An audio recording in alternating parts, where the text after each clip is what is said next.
안녕하십니까? 네. 지난주에 물권법 조금 했죠? 무효 취소하고 불건하고 물권법 조금 했습니다. 물권의 효력까지 했죠? 그리고 물권 변동관에서 공시원칙, 공실원칙 뭐 이런 것들 했고요. 다 했나요? 점유권 할 차례입니까? 네. 지난주에 이제 마지막에 혼동인가 거기까지 말씀을 드렸죠. 등기와 관련된 것들은 이제 기본서 나오면 그때 한다고 말씀을 드렸고, 그 지난주에 이제 물권법 총론과 관련해서 물권 일반론과 변동론 크게 두 덩어리가 있고, 일반론에서는 물권의 의, 그다음에 물권의 특징, 주체, 그다음에 객체와 관련해서 일물일권주의, 그리고 또 뭐랬지? 물권의 종류, 그 다음에 물권 법정주의. 이제 물권의 효력이라고 해서 우선적 효력과 물권적 청구권 말씀을 드렸고, 물권 변동관에서는 공시의 원칙과 공신의 원칙 두 개가 있고, 그 다음에 크게 네 가지 틀이 있다. 법률 행위에 의한 부동산 물권 변동과 동산 물권 변동, 법률 규정에 의한 부동산 물권 변동과 동산 물권 변동이 있는데, 그 중에서 법률 행위나 법률 규정에 의한 부동산 물권 변동이 중요하고, 연동관에서 186조가 187조가 있다. 뭐 이렇게 말씀을 드렸고요. 그 다음에 그 186조가 187조가 공통적으로 등기를 요하는데, 이 등기와 관련해서 몇 가지가 있다. 뭐 중간 생략 등기, 가등기, 등기 청구권 이런 것들이 있는데, 이제 이런 것들은 기본서 나오면 그때 좀 말씀을 드린다. 어려운 부분이니까. 그리고 이제 물권의 소멸이라는 부분에 가면 이제 혼동이라는 게 하나 있어서, 제가 뭐 소유권을 가지고 지상권을 갖고 있던 사람이 소유권을 취득하게 되면 지상권을 소멸하는 뭐 이런 제도가 있다. 이렇게 마지막으로 말씀을 드렸습니다. 자, 이제 물권 총론은 대충 이제 그런 뼈대가 있고요. 오늘 해야 될 게 이제 물권법 강론인데, 강론에는 7개 우리 시험범위에 물권이 있다고 그랬어요. 원래는 8개인데 하나는 빠진다 그랬습니다. 그 7개의 물권이 크게 이렇게 점유권이라는 권리하고 나머지 물권들을 다 싸잡아서 본권이라고 합니다.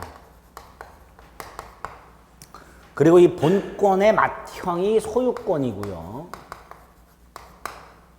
소유권을 제한하는 물권이 두 가지 유형이 나옵니다. 용익 물권이라는 권리하고요. 담보 물권이라는 권리하고 두 가지가 나옵니다. 이때 용익 물권이 3개가 있다 그랬죠? 지상권, 지역권, 전세권이 있고요. 담보 물권이 3개가 있습니다. 유치권, 질권, 저당권이 있고요. 그다음에 질권은 우리 시험 범위가 아니라 그랬는데, 다만 이제 개념 정도는 법적인 개념은 몰라도 질권이 어떤 권리다 정도는 알고 계셔야 된다. 전당포 주인이 전당 목적물에 대해서 갖는 권리, 이게 질권이다. 그러니까 카메라 같은 거 갖다 맡겨놓고 돈을 빌린 다음에 돈을 갚아야 카메라를 찾아올 수 있죠. 그럴 때 그 전당포 주인이 카메라를 보관하고 있겠죠. 그 전당포 주인이고 카메라에 대해서 갖는 권리가 질권이다. 객체는 동산의 하나이기 때문에 우리 시험범위에서 빠져 있습니다. 그러니까 이렇게 되어 있습니다. 그 중에서 이 점유권이라는 놈하고 본권이라는 놈을 왜 나눠놨을까? 이 놈은 본권이라는 권리하고는 완전히 차이가 있겠죠. 특히 점유권은 이해하기가 굉장히 까다로운 권리예요. 이해하기가 굉장히 까다롭고 내용도 굉장히 어렵습니다. 그래서 점유권을 꼭 정복해야 되겠다. 뭐 이런 생각을 하지 마세요. 그냥 점유권이라는 권리가 있구나. 도저히 안 되면 찍자. 이렇게 생각하시면 됩니다. 점유권은. 내용도 어렵고 내용도 많고 그런데 한 문제가 나오니까 굳이 점유권에다가 여러분들의 그 노력을 낭비할 필요는 없습니다. 뒤에서 보시면 소유권이 훨씬 더 중요하니까. 자, 그럼 일단 점유권이라는 게 어떤 권리인지를 좀 생각을 해봅니다. 여러분이요, 미용실을 가서 여자분들 특히 파마하는 동안에 미용실에 비치되어 있는 잡지를 보시죠. 그렇죠? 근데 그 잡지를 보고 있을 때 내가 보고 있는 잡지를 뺏어갈 수가 없어요. 이유는 내가 잡지에 대해서 권리가 있는 거예요. 그렇죠? 어떤 권리가 있어요? 먼저 보고 있었잖아요. 그렇죠? 그게 민법에서 말하는 점유권입니다. 누가 내가 보고 있던 잡지를 뺏어가지 못하고, 또 여러분들이 학원에 오셔갖고 책상하고 의자 자리를 잡고 앉잖아요. 그러면 내가 먼저 와서 자리를 잡았기 때문에 누가 내가 먼저 와서 자리 잡은 걸 뺏을 수가 없습니다. 그럼 나는 내가 먼저 와서 자리 잡은 그 책걸상에 대해서 권리가 있는 거예요. 그 권리가 점유권입니다. 당연히 잡지나 책상에 대해서는 여러분들이 돈을 주고 산 적이 없기 때문에 소유권은 없지요. 이건 당연히 없을 거고 이건 부동산을 객체로 하고요. 이건 돈을 빌려주는 채권자가 갖는 권리예요. 여러분들이 미용실 원장님한테 돈을 빌려주신 적 없고 학원에 돈을 빌려준 적이 없습니다. 그러면 미용실에 있는 잡지라는 물건이나 교육실에 있는 책걸상에 대해서는 다른 어떤 권리도 없고 꼴랑 요것만 있는 거예요. 점유권만. 이렇게 어떤 물건을 차지하고만 있으면 수중에 가지고만 있으면 그걸 권리로 인정하는 것을 점유권이다 이렇게 말을 합니다. 점유권의 뜻은요. 물건을 점유만 하면 점유라는 건 그 물건을 법적으로가 아니라 사실상 지배한다라고 말을 해요. 요 지배라는 말은 그럼 또 뭐냐? 요 지배는 제가 지난주에 물권의 개념을 설명하면서 사용, 수익, 처분 이걸 지배라고 한다 그랬어요. 그러니까 여러분이 잡지책을 보고 있는 것 자체가 사용입니다. 책걸상에 앉아 있는 것 자체가 사용하는 거예요. 그리고 뭔가 이익을 얻는 거죠.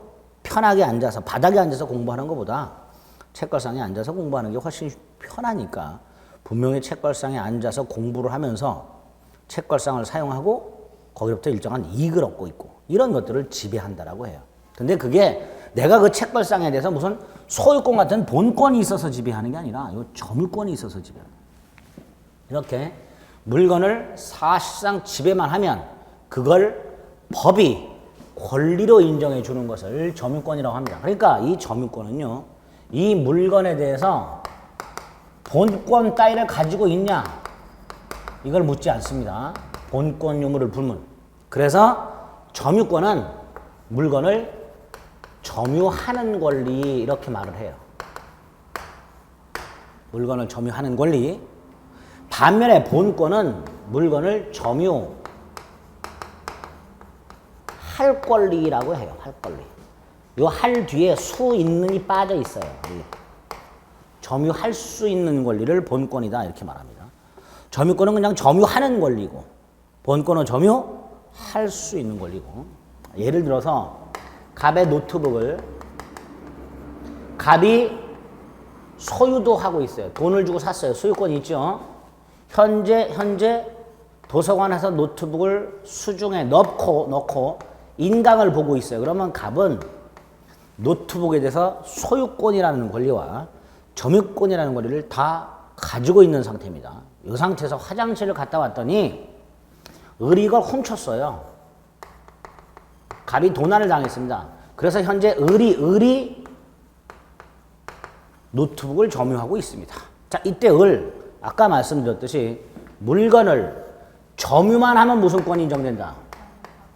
점유권이 인정돼요. 그런데 이 을은 이 노트북 점유가 정당하지를 않아요. 그렇죠? 을은 노트북을 훔쳐서 점유하고 있기 때문에 자신의 점유를 정당화시킬 수가 없어요. 나는 이거 정당하다 이렇게 말할 수가 없어요. 이때 그 자신의 점유를 정당화시켜주는 권리가 본권이에요. 만약에 을이 돈을 주고 노트북을 샀다면 사람들이 물어보겠죠. 야, 너 그 노트북 네가 왜 가지고 있냐? 그러면 을은 당당하게 내가 돈 주고 샀으니까 이렇게 말을 하겠죠. 근데 도둑놈의 경우에는 사람들이 을한테 야, 노트북을 왜 네가 가지고 있냐? 그럴 때 을은 당당하게 내가 훔쳤으니까 이런 말을 할 수가 없습니다. 즉 도둑놈은 도둑질한 물건을 점유하고 있게 되면 점유권은 인정되지만 뭐는 없다? 본권은 없다 이렇게 말을 해요. 반면에 노트북을 돈을 주고 산 갑은요. 소유권은 분명히 현재 가지고 있지만 그 노트북이 을의 수중에 갔기 때문에 더 이상 갑은 노트북에 대한 점유권은 없고 뭐만 있다? 소유권만 있다 이렇게 말을 합니다. 을이 갑의 노트북을 훔쳤을 때 노트북이라는 물건만 훔친 거지 그 노트북에 대한 소유권이라는 권리까지 훔치는 게 아니라 그랬어요. 그래서 둘을 딱 놓고 보게 되면 점유권과 소유권 같은 본권을 구별해야 될 필요성이 분명히 생깁니다. 물건을 도난당한 피해자는 도난당한 물건에 대해서 여전히 본권은 가지고 있으나 점유권은 없는 반면에 도둑놈은 도둑질한 물건에 대해서 점유권은 가지고 있으나 본권은 없다. 이렇게 생각하시면 돼요. 아까 미용실에서 잡지를 보시는 분, 물건에서 뭘 갖고 있다 그랬어요? 점유권. 그분의 지위하고 도둑놈의 지위하고 똑같은 거예요. 법적으로는. 무슨 권을 갖고 있는 거예요? 둘 다? 점유권. 예, 그렇게 생각하시면 돼요. 자, 이렇게 점유권을 일단 본권과 다른 권리다라는 걸 좀 머릿속으로 먼저 염두에 두셔야 되고요. 두 번째로, 이렇게 물건을 사실상 지배를 하면 점유권이 인정되는 게 원칙인데, 이렇게 물건을 사실상 점유하면 점유권이 인정되는 게 원칙인데, 예외가 나와요. 예외라는 건 뭐냐? 이거의 예외니까요. 이렇게 말을 하면 되겠죠. 물건을 사실상 지배하는데도 불구하고 점유권 인정 안 되는 경우와, 물건을 사실상 지배하지 않는데도 불구하고 점유권 인정되는 경우와, 이 두 가지 경우가 있을 수 있더라. 물건을 사실상 지배하면 점유권이 바로 인정되는 게 원칙이긴 하지만 예외가 있더라. 그 예외는 이 두 가지를 말한다. 이 두 가지를 관념적 점유라고 합니다. 요 관념적 점유에 세 개가 있습니다. 간접 점유, 점유 보조자, 상속인의 점유. 이렇게. 간접 점유가 뭐고, 점유 보조자가 뭐고, 상속인의 점유가 뭐고, 이건 이제 나중에 기본 이론할 때 보고요. 일단 이런 세 덩어리가 있다. 눈두장만 찍으시고요. 관념적 점유라는 게 왜 필요한지만 생각을 해봅니다. 요거 가지고. 갑이라는 자가 책을 손에 이렇게 점유하고 있다가 죽었어요. 그러면 상속인이 있는 경우에 갑의 상속인이 갑의 모든 권리 의무를 승계를 받게 됩니다. 승계를. 근데 상속인이 현재 부산에 있어요. 그러면 갑이 서울에서 죽었을 때 갑의 각종 권리 의무가 부산에 있는 상속인에게 그대로 승계가 돼요. 그렇죠? 그 중에 점유권이라는 권리도 승계가 돼요. 이 책에 대한 점유권이라는 권리도 승계가 되는데, 문제는 이 책이 현재 상속인, 부산 사는 상속인 수중에 있질 않아요. 사망한 자가 쥐고 있단 말이죠. 그러니까 갑이 사망을 한 때부터 갑이 쥐고 있던, 갑이 점유하고 있던 물건이 부산 사는 상속인 수중에 들어갈 때까지 그 사이에 부산 사는 상속인은 그 물건을 사실상 지배를 하지 않는데도 불구하고 그 물건에 대한 뭐는 상속을 받았다. 이미 상속권, 점유권은 이미 갖고 있게 됩니다. 이렇게 물건을 사실상 지배하지 않는데도 불구하고 점유권이 인정되는 이런 예외적인 경우가 얼마든지 있을 수 있기 때문에 우리 민법은 관념적 점유라고 해서 세 가지 형태의 점유를 인정하고 있습니다. 필요성만 생각하시면 돼요. 이렇게. 세 번째로, 이 점유권도 권리니까요. 점유권을 취득하고 매매와 같은 법률 행위를 통해서 취득하는 경우와 상속 같은 법률 규정을 통해서 취득하는 경우가 있을 수 있고, 원시적으로 취득하는 경우가 있을 수 있고, 누군가로부터 이전적으로 승계받아서 취득하는 경우가 있을 수 있고, 이렇게 되겠죠. 취득이 변경되고 소멸하는 과정을 분명히 거칠 겁니다. 점유권도 권리이기 때문에 일반 권리 변동과 마찬가지로 점유권도 누군가 취득하고, 취득한 점유권이 변경되고, 그게 나중에 소멸하는 이런 일련의 과정을 거치게 될 겁니다. 점유권도. 일반적인 권리하고 똑같다고 생각하시면 돼요. 자, 독특한 게 점유권의 효력입니다. 점유권의 효력과 관해서는 물건을 점유하면 점유권이 인정된다 해서 플러스 알파, 더 나아가서 우리 민법은 이게 연관성이 그렇게 많지는 않아요. 많지는 않은데, 그러니까 목차가 좀 이렇게 약간 산만합니다. 점유권은 들어있는 내용이. 이 점유권의 효력이 이렇게 몇 가지가 모여져 있는데 이게 각각 이렇게 연결되어 있지는 않아요.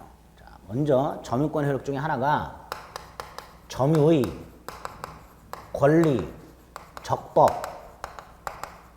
추정이라고 해서요. 예를 들어서요. 제가 이걸 훔쳤어요. 그럼 저는 도둑놈이죠. 그렇죠? 근데 점유는 하고 있죠. 이럴 때 제가 이거를 다른 사람한테 이정환 왜 너 책 가지고 있냐 그럴 때 내가 돈 주고 샀어. 그럼 저는 뭐를 주장하는 거예요? 소유권을 주장하는 거죠.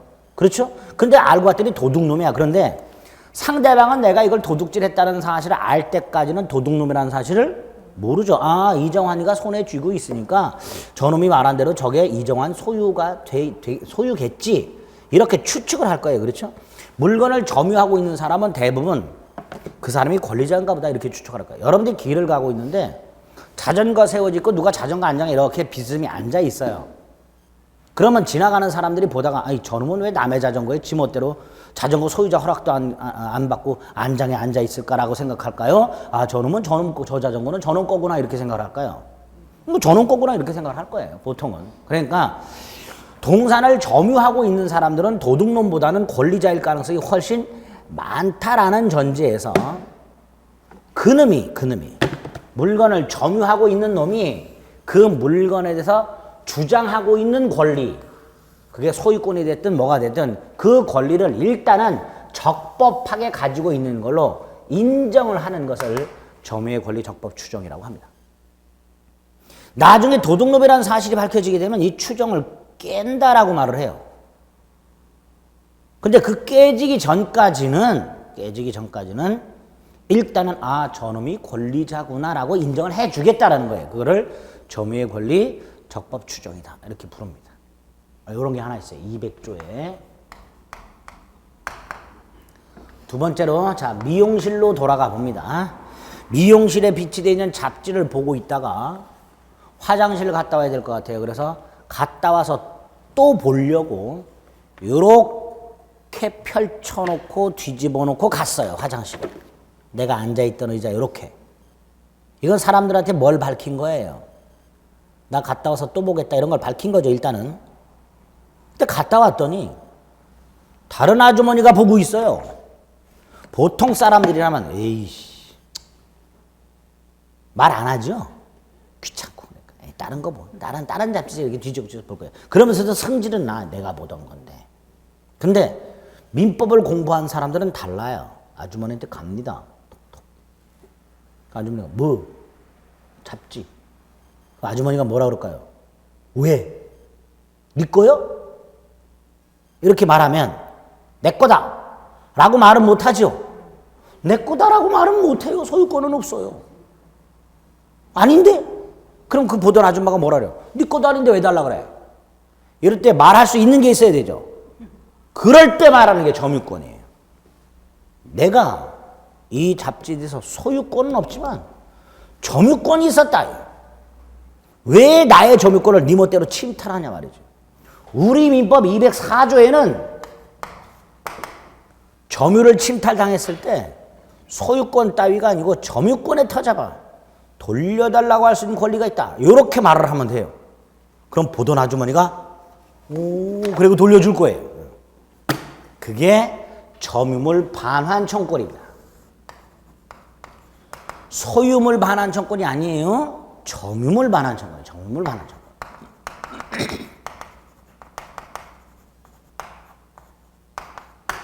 이런 권리가 인정이 됩니다. 점유권 자체에 터져봐.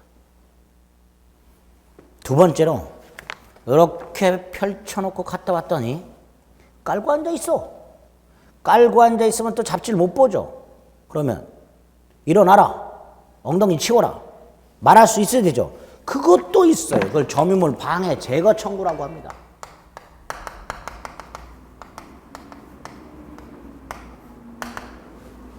세 번째, 보다가 성질이나 지멋대로 가져가고 지멋대로 깔고 앉고 냄새도 나는 것 같고 짜증이 확 나. 그래도 재밌는 내용이 있어서 계속 보긴 봐야 되는데 성질 나다 보니까 화장실을 또 가야 될 것 같아요. 아이씨 갔다 와야지 또.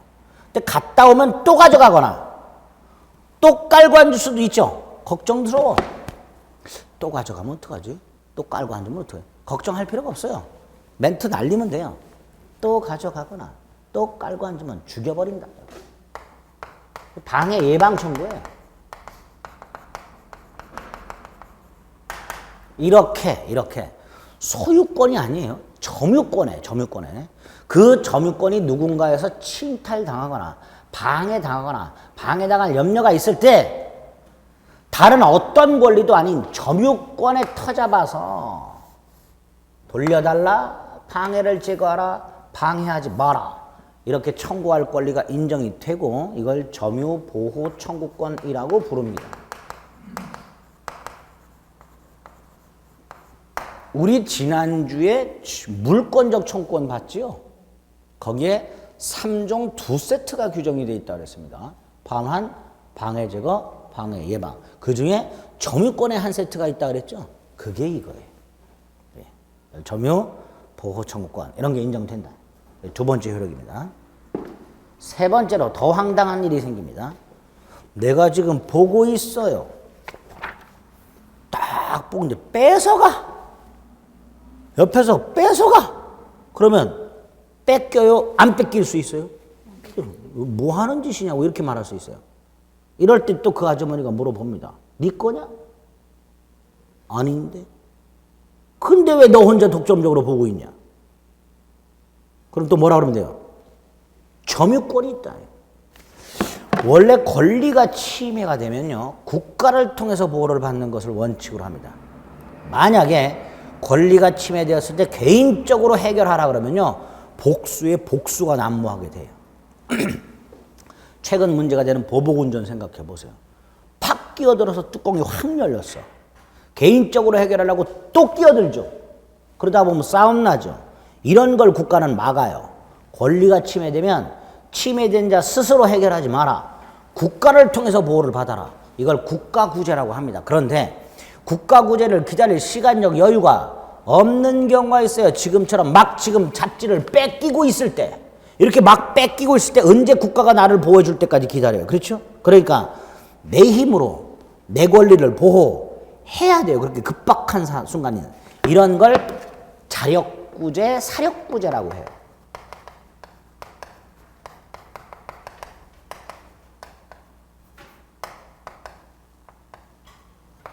이 권리가 점유권에 있어요. 자력구제권, 사력구제권이. 원래 권리가 침해되면 누구에 의해서 보호받는 게 원칙이다?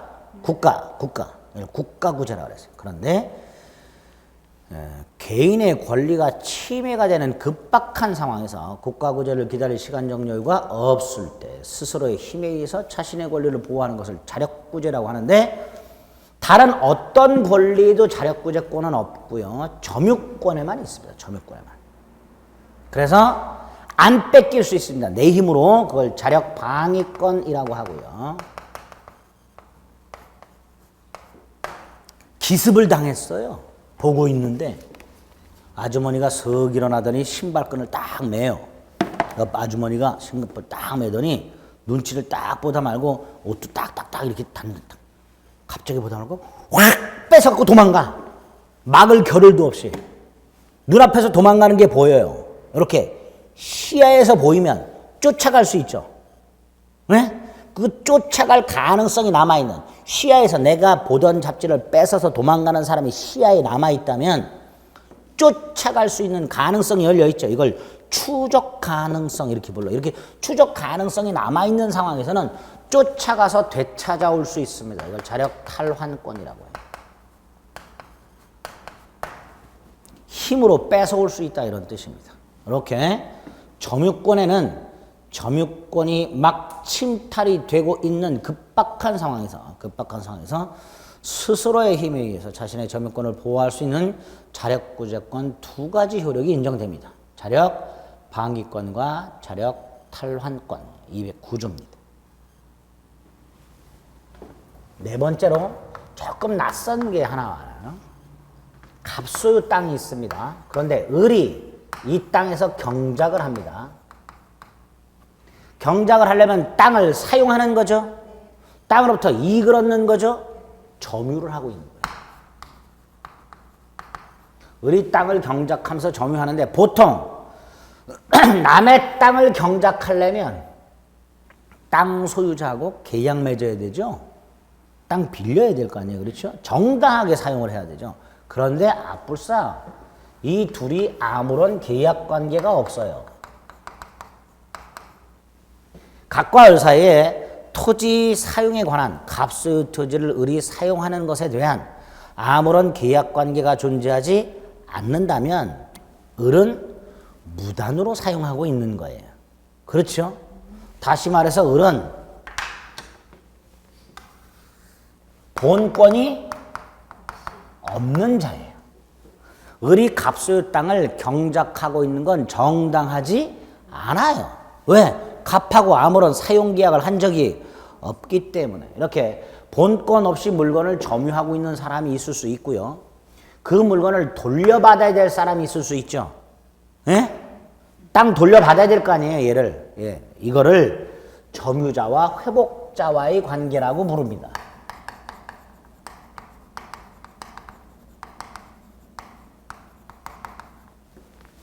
점유자와 회복자와의 관계라고 부릅니다.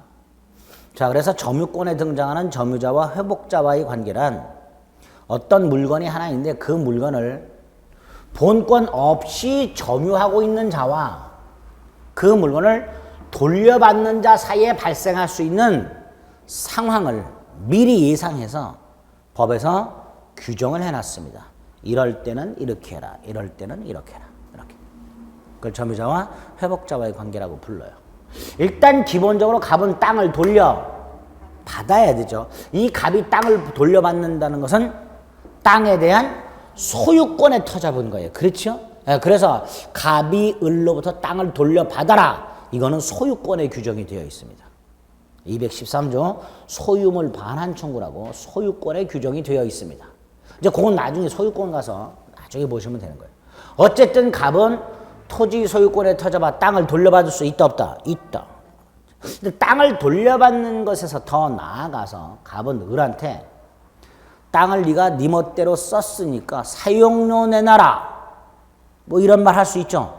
그 사용료에 해당되는 게 과실입니다. 과실. 을은 사용료 줘야 돼요? 안 줘도 돼요? 네, 그게 궁금하면 요걸 보면 돼요. 201조를. 줘야 되는 경우도 있고 안 줘도 되는 경우도 있습니다. 자, 그럼 이제 안 줘도 되는 경우가 생기면 황당해요. 황당하죠? 분명히 갑소유 땅을 을이 무단으로 사용했는데도 불구하고 을은 갑에게 사용료를 안 줘도 되는 경우를 민법이 규정하고 있습니다. 그게 과실수치의 문제입니다. 그럼 언제 안 줘도 되나요? 이런 건 나중에 하고요. 아, 우리 민법이 무조건 사용료를 갑에게 주는 게 아니구나. 을이 안 줘도 되는 경우를 규정하고 있구나. 그럼 갑이 좀 억울하죠? 억울해요. 억울해요. 지난주부터 계속 말씀드려. 억울해요. 그럼 갑은 어떻게 하나요? 그냥 억울한 거야. 뭘 어떻게 해? 법이 그렇게 해놨어. 아시겠죠? 요게 한 세트 있어요. 두 번째로 을이 경작을 너무 많이 해서요. 땅의 지력이 쇠했어요. 그래서 갑이 원래의 땅의 지력을 회복하려면 1,000만 원의 돈이 들어. 땅을 다시 싹 깔아갖고 퇴비 주고 하려면은 1,000만 원. 원래 을이 경작하지 않았다면 지출하지 않아도 될 비용이죠. 그러니까 갑에게는 을이 땅을 사용함으로써 1,000만 원의 손해가 생긴 거예요. 그렇죠? 그 1,000만 원 손해배상을 청구할 수 있느냐? 있을까요? 없을까요? 있긴 있는데 1,000만 원을 다 청구할 수 있냐? 다 청구할 수 있는 경우도 있고 아닌 경우도 있습니다. 이 경우에도. 아까 사용료를 줘야 되는 경우도 있고 안 줘도 되는 경우가 있듯이 손해배상도 갑에게 발생한 1,000만 원 손해를 다 을이 배상해야 되는 경우도 있고 심지어는 한 푼도 배상 안 해도 되는 경우도 있어요. 그게 손해배상 청구의 문제입니다. 이게 202조예요. 이게 202조, 201조. 오늘은 우리 민법이 이런 걸 규정하고 있구나 정도만 생각하세요. 구체적으로 누가 사용료를 안 줘도 되나요? 구체적으로 누가 손해배상 한 푼도 안 해도 되나요? 이건 나중에 하면 돼요. 지금 하면 머리 아파요. 머리 아프니까. 자, 반대의 경우를 한번 생각해 보겠습니다. 을이 갑소유 땅을 경작하려고 했는데 자갈이 너무 많아요. 그러니까 뭘 경작하게, 농작물을 경작하기에는 아주 안 좋은 땅이야. 척박해. 그러면 을은 안 되겠다. 을이 오히려 1,000만 원을 들여가지고 개간을 했어요. 을이. 나중에 갑이 땅을 돌려달라 합니다. 을은 땅은 돌려줘야 돼요. 문제는 을이 지출한 1,000만 원의 개간 비용을 돌려받을 수 있느냐 문제예요. 만약에 을이요 갑한테 땅을 돌려주면서 야 내가 땅은 돌려주는데 네 땅을 내가 개간하느라고 1,000만 원의 비용이 들었다. 그거 돌려달라 그러면 갑은 뭐라 그럴까요? 여러분이 갑이라면 뭐라 그럴까요? 누가 개간하라 그랬냐? 에? 누가 돈 들여서 개간하라 그랬냐? 그걸 왜 나한테 달라 그러냐? 이런 대한민국 국민이 99%일 겁니다. 그렇죠? 아니 거의 100%일 거예요. 그런데 우리 민법은 돌려줘라. 이렇게 되어 있어요. 우리 민법은 뭐라고 되어 있다고요? 돌려줘라. 갑이 누가 개간하라 그랬냐? 이거 안 돼요. 이거 안 돼요. 갑이 을에 대해서 받아낼 수 있는 건 사용료하고 손해배상이에요. 반면에 을이 지출한 비용은 돌려주는 거예요. 그게 맞아요. 공평하게. 이렇게 우리 민법은 물건을 본권 없이 점유하고 있는 자와 그 물건을 돌려받는 자 사이에 그 물건 자체를 돌려줘야 되는 관계에 더 나아가서 사용료 지급의 문제, 손해배상의 문제, 마지막으로 점유자가 지출한 비용 상환의 문제에 대해서 사람들이 일반적으로 생각하고 있는 상식과는 좀 다른 규정들을 두고 있습니다. 그래서 이걸 납득을 잘 못하세요. 대부분이. 이상하다 자꾸 그러세요. 이거 이제 나중에 설명드리면요 납득이 안 된다고 아까도 뭐라 했어요. 이렇게 진짜로 이걸 설명드렸더니 첫날부터 이렇게 물어보시면 아니 갑은요 갑이 을한테 이걸 경작하라고 말한 적도 없고 개간하라고 말한 적도 없고 그런데 을이 지멋대로 지출한 비용을 왜 갑이 줘야 되냐고 저한테 따진 분이 계셨어요. 진짜로 실제로. 그래서 제가 그랬어요. 성질을 확 냈어요. 그러지 말라고. 갑의 입장에서만 생각하지 말라고 제가 그랬어요. 그랬더니 그분이 알아봤더니 땅 소유자야. 그러니까 제가 그렇게 생각하지 마시고요. 상식선에서 해결하면요 민법은 답이 안 나옵니다. 여러분들이 알고 있는 상식이란 건 상식이 아니고요. 어느 일방의 입장에서만 얘기하는 거예요. 지금 말씀하신 건 토지 소유자 입장에서 말씀하신 거잖아요. 비용 지출한 사람 입장에서 보세요. 을이 만약에 비용을 지출해 갑이 가져가 버리면 을은 얼마나 억울할까요? 그럼 또 그분은 누가 비용을 지출하라 그랬냐고 또 이게 딱 따지면 이제 이러는 게 이제 점점 법이 아니라 우기는 거예요. 감정. 그러면 안 됩니다. 법은 냉정해요. 돈 지출한 만큼 이익이 있다면 그걸 돌려주고 이게 아주 냉정합니다. 그래서 본권 없이 물건을 점유하고 있는 자와 그 물건을 돌려받는 자 사이에 우리 상식과는 안 맞게 이런 규정들을 두고 있다는 걸 머릿속에 염두에 두세요. 아시겠죠? 그리고 나중에 구체적으로 말씀을 때 이걸 받아들이셔야 돼요. 받아들이셔야 돼요. 아시겠죠? 이렇게 점유자와 회복자와의 관계라는 게 하나 있다. 하나 있다. 여기까지가 점유권의 효력이라고 생각하시면 돼요. 그 다음에 점유의 태양이라는 게 하나 나옵니다. 이 태양은 모양 태자, 모양 양자를 씁니다. 그래서 최근에는 점유의 태양이라는 말보다는 점유의 모습이란 말을 써요. 자, 요거는 이따가 소유권 취득 시효 가서 개념을 설명드릴 거예요. 좀 까다로워요, 이거는. 아마 점유권 내용 중에서 제일 까다로운 게 점유의 태양일 겁니다. 점유의 태양은 이따가 소유권 파트 가서 취득 시효라는 게 나올 때 그때 말씀을 드리겠습니다. 지금은 요것만 생각하세요. 아까 물건을 점유하면 뭐가 인정돼요? 점유권. 그런데 우리 민법이 물건을 점유할 때 점유권을 인정해 주는 것에서 더 나아가서 플러스 알파의 효과를 인정하는 경우가 있어요. 이 플러스 알파라는 건 예를 들어서 소유권을 취득할 수 있도록 해요. 소유권을. 아까 갑소유 땅을 을이 점유했죠. 네? 점유권 인정되죠. 거기에다가 요거에 따라서 요 점유의 모습에 따라서 얘가 소유권을 취득할 수도 있어요. 갑으로 땅을 돈 주고 산 적이 없는데도 불구하고 소유권을 취득하는 길도 열려 있습니다. 을이. 이렇게 물건을 점유했을 때 점유권을 인정해 주는 건 일단 당연하고 나아가서 그 물건을 어떻게 점유하느냐에 따라서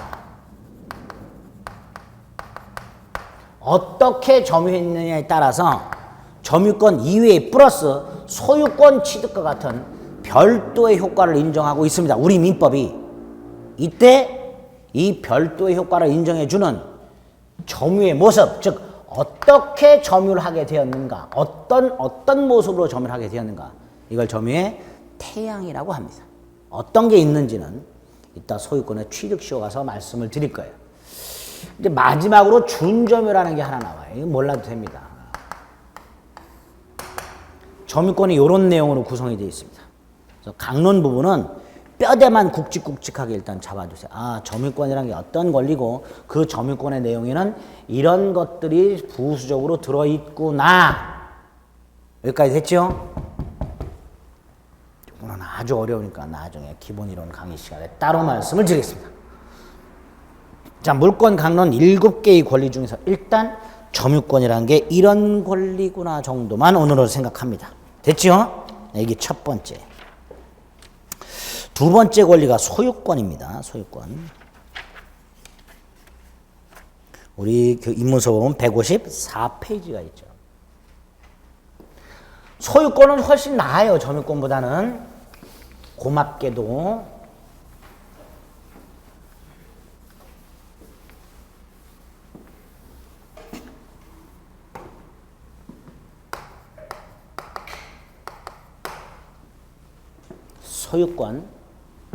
소유권이 뭘까? 이건 당연히 알고 계실 거예요. 소유권이 뭔지 모르시는 분은 대한민국에 없을 겁니다. 이 소유권은요, 다른 권리와는 다르게 제한을 가할 필요가 있습니다. 왜 그럴까요? 가장 강력한 권리예요. 권리 중에서 가장 강력한 권리가 소유권입니다. 사람들은 본능적으로 무언가를 소유하고자 하는 본능이 있어요. 그렇죠? 내 거. 공산주의가 실패한 이유가 그거잖아요.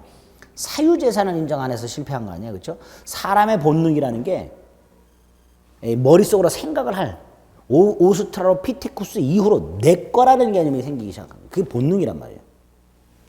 그러니까 무한정 주장하고 싶어져요. 무한정. 가끔 그런 경우 있죠. 윗집에서 쿵쿵거려요. 올라가요. 너무 시끄럽습니다. 그러면 좀 양식 있는 분들은 아, 미안합니다. 얘가 좀 많이 뛰네요. 주의를 줄게요. 이러고 이제 잘 해봐하면 되는데 이런 분들 있죠. 야, 네가 이사가. 내가 내 집에서 뛰는데 네가 뭔 상관이야. 이런 사람들 있죠. 그 사람 뭘 말하는 거예요? 자기의 소유권을 무한정 주장하고 있는 거예요. 무한정. 내가 내 집에서 뛰는데. 그렇죠? 너도 네 집에서 위에 쿵쿵거려. 이렇게 말하는 사람들이 있단 말이에요. 그러니까 소유권은요, 누구나 소유하고 싶은 욕망과 그 소유권을 무한정 주장하고 싶은 욕망이 있습니다. 그러다 보니까 충돌이 일어나요. 그 충돌을 미연에 막기 위해서 소유권은 제한을 가할 필요가 생겨요. 그래서 헌법에서도 소유자는 법률의 범위 내에서만 소유권을 행사하도록, 즉 법률로 제한을 할 수 있도록 해놨고요. 우리 민법도 211조에서 소유자는 법률의 범위 내에서만 소유물을 사용, 수익, 처분할 수 있다는 규정을 두고 있습니다. 어쨌든 이렇게 소유권은 일정한 제한이 필요하다라고 생각을 하셔야 돼요. 이 제한과 관련된 법률 관계가 한 덩어리 나옵니다. 상, 린, 관, 계라고 상린관계라고. 이 상린관계는 서로 상자, 이웃, 린자를 씁니다. 그러면 상린관계란 인접한 자들 사이의 권리관계를 말하는 거예요. 인접해 있는 부동산 소유자 사이에. 아까도 말씀드린 윗집에서 쿵쿵거린다. 옆집에서 하루 종일 뚱땅거린다. 뭐 이런 거. 에? 옆집에 은행나무가 하나 좋은 게 있는데요. 이게 담을 넘어갖고 우리 집으로 이렇게 나뭇가지가. 여기서 은행이 똑똑 떨어지는데 잘못 밟았고 냄새가 짜증나죠? 그럼 옆집한테 가고 당신 나무가 우리 경계를 침범해서 떨어져갖고 냄새가 심하다. 나무 가지름 잘라라. 다툴 수 있죠. 그럼 그 사람은 아니 나뭇가지가 그쪽으로 뻗어나가는 걸 내가 어떻게 하냐. 뭐 이런 사람들 있어요. 이렇게 사소하게 이렇게 나뭇가지 넘어온 거 가지고도 투닥투닥 싸울 수 있죠. 또 윗집이 조금 고지되고 우리 집이 좀 저지인데 이 집이 맨날 빨래하는데 물이 줄줄줄줄 흘러 우리 집 땅으로 흘러들어. 그러면 야 그쪽 배수를 좀 파가지고 딴 데로 흘러게 좀 하라고. 그럼 그 사람은 아니 땅이 위에서 아래로 물이 흘러내리는데 그걸 어떻게 그 자연의 법칙인데 어떻게 막냐고. 뭐 이런 사람들이 또 있단 말이죠. 이렇게 인접한 부동산 소유자 사이 이렇게 사소한 거 가지고도 투닥투닥 할 수가 있기 때문에 그걸 미연에 방지할 목적으로 만들어진 관계가 뭐다? 상린관계. 이 조문이 42개인가가 있어요. 아주 더럽게 많아요. 별로 중요하지도 않은데. 자, 이 상린관계 일단 개념이 인접한 부동산 소유자 사이의 권리관계를 규율할 목적으로 민법이 규정한 관계를 상린관계라 한다. 뭐 이러면 되죠? 자, 이제 이 상린관계가 크게 덩어리가 두 개예요. 시험에 잘 나오는 법률 규정이 몇 개가 있어요. 아까 봤던 나뭇가지가 넘으면 어떻게 할까 이런 것들 어떻게 처리할지. 내 땅과 옆 소유자 을소유 땅에 담이 없어. 그럼 담을 공동비용으로 설치하고 싶겠죠. 그 담 설치 같은 것들 이런 것들이 규정이 간혹 나옵니다. 요거는 시험에 임박해서요. 시험에 잘 나오는 조문 몇 가지만 딱 확인하면 충분합니다. 미리 막 디립다 외우는 분들 계신데 그럴 필요가 전혀 없습니다. 또 한 덩어리가 이 규정 중에 권리를 규정한 게 있어요. 권리. 요 상린관계를 둘러싼 권리가 3개가 있습니다. 인지 사용 청구권이라는 게 있고요. 생활방해 금지 청구권이라는 게 있고요.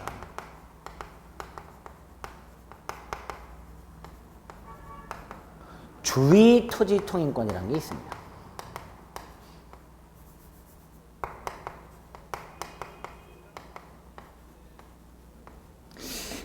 나머지 2개는요, 간단히 개념만 생각하세요. 인지사용청구권은 이웃 토지 사용 청구권입니다. 이웃 토지 사용 청구권. 자, 우리 집에서 지금 동네 주민들을 모아갖고 잔치를 해야 되는데, 오겠다는 사람이 100명이야. 근데 마당이 좁아갖고 100명을 다 수용할 수가 없는데, 을 소유는 옆 땅은 지금 공지로 되어 있고요. 아무도 없어요. 그래서, 우리 집에 오는 손님들을 옆 땅 소유자한테 부탁을 해가지고 천막 쳐서 거기서도 좀 손님을 받을 수 있도록 해야 되겠다. 옆 땅 소유자한테 갑니다. 가가지고 내일 우리 집에서 잔치를 하는데 마당이 좀 좁다. 네 땅 좀 빌리자. 청구할 수 있어요? 없어요? 있단 말이에요. 근데 을이라는 사람이 싫어. 거절합니다. 거절하면 어떻게 해요? 못하죠. 그걸로 끝이에요. 그런데 민법은 인지사용 청구권을 규정하고요. 규정하고 청구했을 때 거절하면 그래? 법원으로 갑니다. 법원을 가서 판사님 얘가 거절하는데요. 법원이 승낙을 좀 해주세요. 그래서 법원이 요 이웃토지 소유자의 승낙을 대신해서 판결을 해줍니다. 그 판결에 터잡아 이웃토지 소유자의 승낙 없이도 사용이 가능해져요. 이걸 민법상 인지사용 청구권이라고 합니다. 그래서 이 인지사용 청구권은 일단은 이웃토지 소유자에게 청구를 하여 승낙을 받아보고 승낙을 안 해주면 법원의 판결을 통해서 강제적으로 쓸 수 있는 그런 권리가 인지사용 청구권이에요. 따라서 이 인지사용 청구권은 아무 때나 인정해주지 않습니다. 좀 전에 잔치를 하기 위해서 인정 안 해줘요. 그럼 어떨 때 인정되냐? 요 경계선 부근에서 건물을 축조, 경계선 부근에서 건물을 짓거나 수선할 때 옆소유 땅 거기다가 콘크리트 펌프기도 좀 갖다 놓고 싶고 이렇게 필요한 경우가 있었죠. 그럴 때만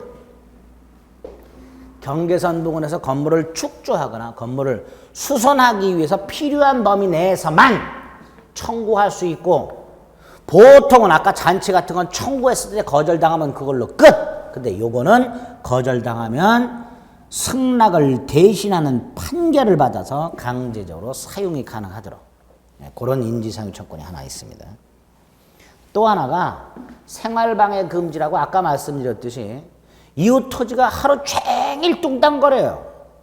밤새도록 뚱땅거려요. 잠을 잘 수가 없어요. 가가지고 그만해라. 너의 소음이 나의 생활을 방해하고 있다. 금지하라. 청구할 수 있는 권리가 생활방해 금지 청구권입니다.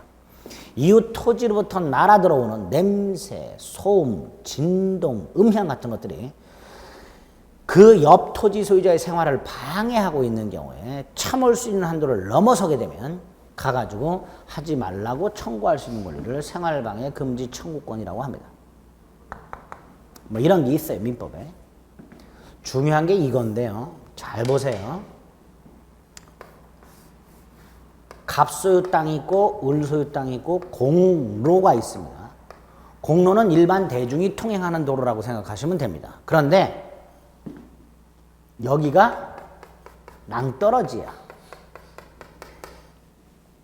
그러면 갑소유 땅에서는요, 낭떠러지로 낙하산 타고 뛰어내리지 않는 한 공로로 출입할 수 있는 통로가 있어요, 없어요? 없지요. 이걸 맹지라고 합니다. 들어보셨죠? 네. 또 하나.